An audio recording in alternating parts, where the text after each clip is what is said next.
Theatre 15-20 ಜನ ಇದ್ರೆ ಹೆಚ್ಚು. ಹೌದು. ಆ ರೇಂಜ್ಗೆ ಬಂದು ಕನ್ನಡ ಚಿತ್ರರಂಗ ನಿಂತ್ಕೊಂಡ್ಬಿಟ್ಟಿದೆ. ಯಾಕಂದ್ರೆ ಯುವ ಅಂತ ಅದ್ಭುತ ಫಿಲಂ ಖಂಡಿತ ಬಂದಿಲ್ಲ.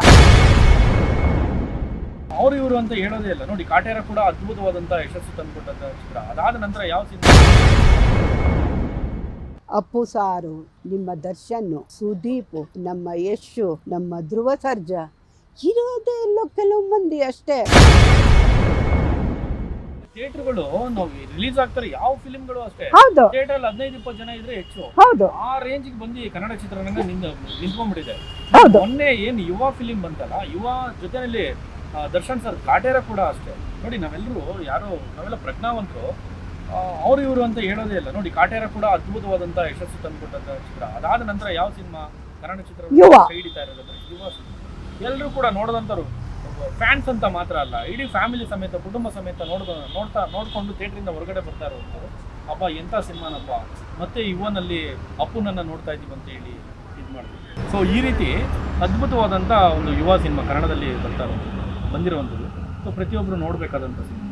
ಹೀಗೆ ಫ್ಯಾನ್ಸ್ ವಾರನ್ನು ಬಿಟ್ಟು ಒಬ್ರಿಗೊಬ್ರು ಕನ್ನಡ ಇಂಡಸ್ಟ್ರಿನ ಹೌದು ಬೆಳೆಸಬೇಕು, ಉಳಿಸ್ಬೇಕು. ಯಾಕಂದರೆ ಯುವ ಅಂತ ಅದ್ಭುತ ಫಿಲಮ್ ಖಂಡಿತ ಬಂದಿಲ್ಲ. ರಾಜ್ಕುಮಾರ್ ಮನೆತನದ ಫಿಲಮ್ಮು ಅಂದರೆ ನೆಕ್ಸ್ಟು ಇದೇ ಬಂದಿರೋದು. ಅಪ್ಪು ಸಾರ್ನ ಬಿಟ್ಟರೆ ಇದೇ ಬಂದಿರೋದು. ಯಾಕೆ ಬರ್ನಾಲ್ ಇಟ್ಕೊಂಡು ಹಂಗೆ ಆಗ್ತಾ ಇದೆಯಾ ನಿಮಗೆಲ್ಲ? ಯಾಕೆ ಒಂದು ಒಳ್ಳೆ ಫಿಲಮ್ ನೋಡೋಕ್ಕೆ ಯೋಗ್ಯತೆ ಇಲ್ವಾ? ಕನ್ನಡ ಇಂಡಸ್ಟ್ರಿಲಿ ನಿಜವಾಗ್ಲೂ ಆಫ್ಟರ್ ಎ ಲಾಂಗ್ ಟೈಮ್ ತುಂಬ ಒಳ್ಳೆ ಮೂವಿ ಬಂದಿದೆ. ಅದರಲ್ಲೂ ಅಚ್ಚುತರಾವ್ ಮಾಡಿದ್ದಾರೆ ತಂದೆ ಕ್ಯಾರೆಕ್ಟ್ರು. ಕೋಟಿ ಕೋಟಿ ನಮಸ್ಕಾರಗಳು ಆತನಿಗೆ.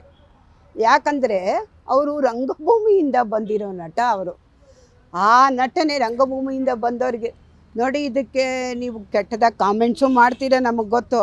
ಎಷ್ಟು ಪೇಮೆಂಟ್ ಬಂತು ನಿಮಗೆ? ನೀವು ಪೇಮೆಂಟ್ ಗಿರಾಕಿ ಅದೆಲ್ಲ ಮಾತಾಡ್ತೀರಾ. ನೀವು ಏನೇ ಮಾತಾಡಿದ್ರು ವಿ ಡೋಂಟ್ ಕೇರ್. ನಾವು ಅದಕ್ಕೇನು ಬೇಜಾರೇ ಮಾಡ್ಕೊಳ್ಳಲ್ಲ. ಏನಾರ ಬಾಯಿಗೆ ಹೋದಂಗೆ ಮಾತಾಡ್ಕೊಳ್ಳಿ. ಅರೆ ಅಪ್ಪು ಫಿಲಮ್ಮು ನಿಜವಾಗ್ಲೂ ಫ್ಯಾಮಿಲಿ ಕೂತು ನೋಡೋ ಅಂಥ ಫಿಲಮ್ಮು.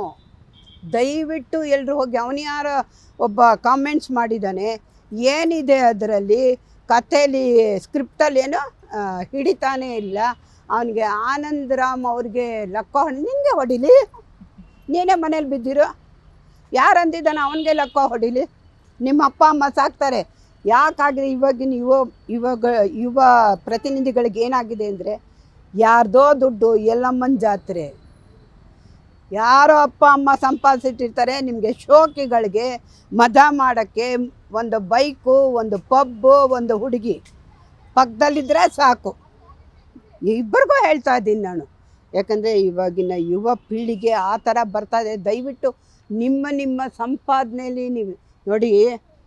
ಇವರಿದ್ದಾರೆ ಸ್ವಿಗ್ಗಿ ಅದೆಲ್ಲ ಅದನ್ನು ತೋರಿಸಿದ್ದಾರೆ. ಅದರಲ್ಲಿ ಪಾಪ ಎಷ್ಟು ಕಷ್ಟ ಕೊಡ್ತಾರೆ ಅಂದರೆ ಡೆಲಿವರಿ ಬಾಯ್ ಬಗ್ಗೆ ನಿಜವಾಗ್ಲೂ ಎಲ್ಲನೂ ಮಿಕ್ಸ್ ಮಾಡಿ ತಗೊಂಡಿದ್ದಾರೆ. ತುಂಬ ಅದ್ಭುತವಾಗಿದೆ.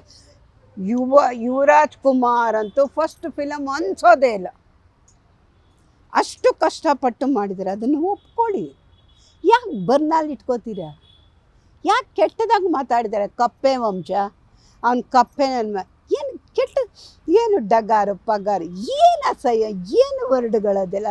ಇದೇನಾ ನಮ್ಮ ಸಂಸ್ಕೃತಿ? ಇದೇನಾ ನಮ್ಮ ನಾಗರಿಕತೆ? ಯುವ ಫಿಲಮ್ ಅಷ್ಟು ಚೆನ್ನಾಗಿದೆ. ಅವನು ಯಾರೋ ಒಬ್ಬ ಹೇಳಿದ್ದಾನೆ, ಕಪ್ಪೆ ವಂಶವರು ಏನೂ ಚೆನ್ನಾಗಿಲ್ಲ. ನೀನು ಯಾವ ವಂಶದವನಪ್ಪ? ಯಾರು ನೀನು ಇದು ಮೆಸೇಜ್ ಮಾಡಿದ್ಯಾ? ನಿನ್ನ ಮಕ ನೀನು ನೋಡ್ಕೊಂಡಿದ್ಯಾ? ನೀನು ಯಾವ ವಂಶದವನು ಅಂತ ಬಂದು ಎಲ್ರಿಗೂ ತೋರಿಸ್ತೀಯಾ? ಆನಂದರಾಮ್ ಅವ್ರಿಗೆ ಲಕ್ಕ ಹೊಡಿಲಿ ಅಂತ ಹೇಳಿದ್ಯಲ್ಲ, ನಿನಗೆ ಲಕ್ಕ ಹೊಡೆದ್ರೆ ಏನು ಮಾಡಿಬಿಡ್ತೀಯ? ನಿನಗೆ ಅದು ರಿವರ್ಸ್ ಆದರೆ ಏನು ಮಾಡ್ತೀಯಾ? ನಿನ್ನ ಕೈಕಾಲು ಬಿದ್ದೋದ್ರೆ ಏನು ಮಾಡ್ತೀಯಾ? ಎಲ್ಲೂ ಬೋರ್ ಅನ್ಸಲ್ಲ. ಇನ್ನೊಬ್ಬ ಯಾರೋ ಮೆಸೇಜ್ ಕೊಟ್ಟಿದ್ದಾನೆ, ಸ್ವಲ್ಪ ಬೋರ್ ಅನ್ಸತ್ತೆ ಅಲ್ವಾ ಅಂತ. ಖಂಡಿತ ಎಲ್ಲೂ ಬೋರ್ ಅನ್ಸಲ್ಲ. ಯಾವತ್ತೂ ನಾನು ಫಸ್ಟ್ ಫಿಲಮ್ಗೆ ಹೋದವಳೇ ಅಲ್ಲ. ಅವತ್ತೇನಾಯಿತು, ಕೆರೆ ಬೇಟೆಗೆ ಹೋಗೋಣ ಅಂತ ಅಂದ್ಕೊಂಡೆ. ಯಾಕಂದರೆ ಫಸ್ಟ್ ನೋಡಿದಾಗ ಅಷ್ಟೊಂದು ಒಂದು ಸ್ವಲ್ಪ ಸ್ಟಾರ್ಟಾಗಿ ಹೋಗಿತ್ತು. ಅದು ಅಷ್ಟೇ ಸೂಪರ್ ಮೂವಿ ಕೆರೆ ಬೇಟೆ. ಸೂಪರ್ ಆಗಿದೆ, ತುಂಬ ಚೆನ್ನಾಗಿದೆ. ಆ ಮಲೆನಾಡು ಸಂಸ್ಕೃತಿ, ಆ ಸಂಸ್ಕೃತಿ ಬಗ್ಗೆ ತುಂಬ ಚೆನ್ನಾಗಿದೆ. ಒಪ್ಕೊಳ್ಳಿ, ಕನ್ನಡ ಫಿಲಮ್ ಇಂಡಸ್ಟ್ರಿನ ಬೆಳೆಸಿ. ನಿಮ್ಮ ಫ್ಯಾನ್ ವಾರ್ಗಳು ಬೇಡ. ಯಾಕೆ ಅವ್ರವ್ರು ಚೆನ್ನಾಗಿರ್ತಾರೆ? ದರ್ಶನ್ ಸರ್ ಹೇಳ್ಕೊಟ್ಟಿದ್ದಾರ ನಿಮಗೆ? ಈ ಥರ ಗಜೆ ಪಡೆ ಹಾಕಿ ನನ್ನ ಹೆಸರು ಹಾಕಿ ನನ್ನ ಹೆಸರು ನನಗೆ ಕಳಂಕ ತನ್ನಿ ಅಂತ ಹೇಳ್ಕೊಟ್ಟಿದ್ದಾರಾ? ಹಾಗಾದ್ರೆ ನಾವು ನಿಮ್ಮನ್ನು ಕೇಳ್ಬೋದಲ್ಲ ಎಷ್ಟು ಪೇಮೆಂಟ್ಗೆ ಹೋಗಿದ್ದೀರಾ ಅಂತ. ದಯವಿಟ್ಟು ಬೇಡ. ಅವ್ರಿಗೂ ಕೆಟ್ಟ ಹೆಸರು ತರಬೇಡಿ. ಅವರು ಸಾಕಷ್ಟು ಕಷ್ಟಪಟ್ಟು ಬಂದಿದ್ದಾರೆ. ಒಬ್ಬ ಲೈಟ್ ಬಾಯಿಂದ ಬಂದಿದ್ದು ಇವತ್ತಿಗೆ ಕೋಟ್ಯಾಧಿಪತಿಯಾಗಿದ್ದಾರೆ. ಅದಕ್ಕೆ ಸಂತೋಷ ಪಡಿ, ಅದಕ್ಕೆ ಹೆಮ್ಮೆ ಪಡಿ. ದರ್ಶನ್ ಸಾರ್ ಹೆಸರಿಗಾಗಲಿ ಸುದೀಪ್ ಹೆಸರಿಗಾಗಲಿ ದಯವಿಟ್ಟು ಕಳಂಕ ತರೋ ಅಂಥದ್ದು ದಯವಿಟ್ಟು ಮಾಡಬೇಡಿ. ನಿಮ್ಮ ಕೈಕಾಲುಗಳಿಗೆ ನಾವು ಬೀಳ್ತೀವಿ. ಯಾಕಂದರೆ ನಾವು ಒಬ್ಬ ಇಂಡಸ್ಟ್ರಿಯಿಂದ ಬಂದಿರೋರು.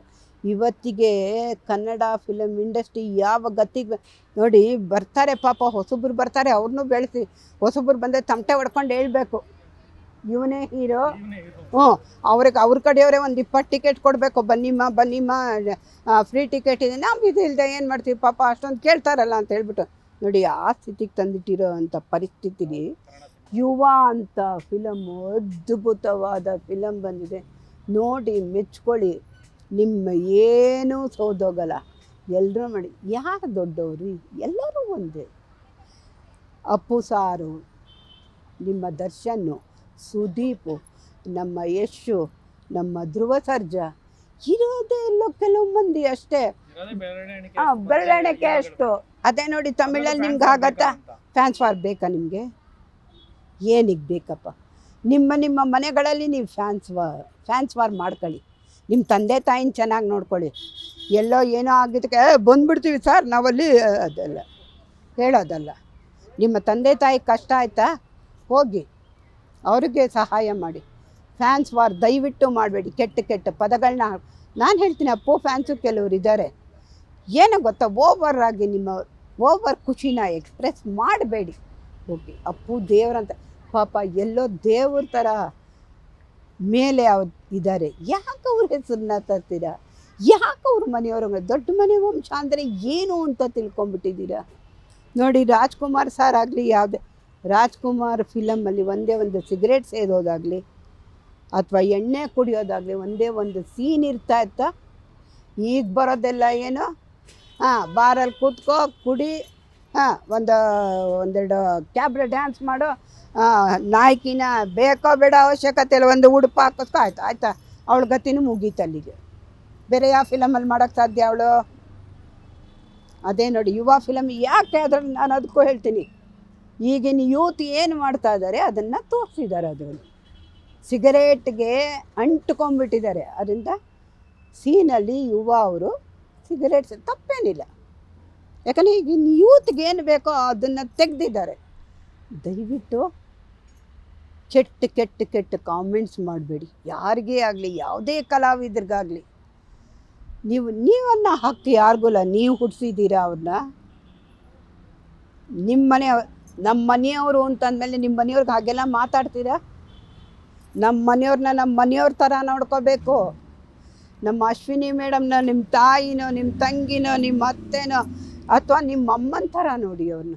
ಪಾಪ ಅವ್ರಿಗೆ ಎಷ್ಟು ಕಷ್ಟ ಇದ್ದೋ, ಏನು ಕಷ್ಟ ಇದ್ದೋ, ಹೊರಗಡೆ ಬರಲೇಬೇಕು. ಅವರು PRK ಪ್ರೊಡಕ್ಷನ್ ಮಾಡಲೇಬೇಕು, ಫಿಲಮ್ಗಳು ತೆಗಿಲೇಬೇಕು. ಅವ್ರ ನೋವು ಸಂಕಟ ಏನಿದೆ ನಿಮಗೆ ಗೊತ್ತಾ? ಯಾತಕ್ಕೆ ಮಾತಾಡ್ತೀರಾ? ನೋಡಿ ಇದುವರೆಗೂ ಒಂದು ರಾಜಕೀಯಕ್ಕೆ ಹೋದವರಲ್ಲ ಅವರು.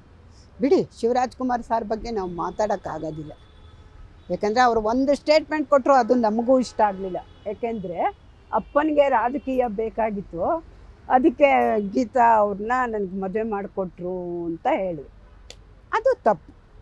ಅಣ್ಣ ಅವ್ರು ಎಂದಿಗೂ ರಾಜಕೀಯಕ್ಕೆ ಹೋಗೋ ಅಂಥ ಮನುಷ್ಯನೇ ಅಲ್ಲ. ಅವ್ರು ನಿಂತಿದ್ರೆ ಆಗಲೇ ಏನೇನೋ ಮಾಡ್ಬೋದಾಗಿತ್ತು. ಆಮೇಲೆ ಪುನೀತ್ ಸಾರು ಅಷ್ಟೇ ಕೇಳಿದ್ದಾರೆ, ನೀವು ಬರ್ತೀರಾ ಹೋಗ್ತೀರಾ ಅತ್ತಿಗೆ ಪ್ರಚಾರಕ್ಕೆ? ಇಲ್ಲ ಅಂತ ಹೇಳಿದ್ದಾರೆ. ಅದೊಂದು ಶಿವಣ್ಣ ಸಾರ್ ಮಾಡಿದ್ದು ಆ ಥರ ಹೇಳಬಾರ್ದಾಗಿತ್ತು. ತಪ್ಪು, ಅದು ನಿಜವಾಗ್ಲೂ ತಪ್ಪು. ಒಂದು ಕಲಾವಿದೆ, ನಾನು ಕಲಾವಿದೆ ಆಗಿ ಅವರು ಸ್ಟೇಟ್ಮೆಂಟ್ ಕೊಟ್ಟಿದ್ದಕ್ಕೆ ತಪ್ಪು ಅಂತ ಹೇಳ್ತಾ ಇದ್ದೀನಿ.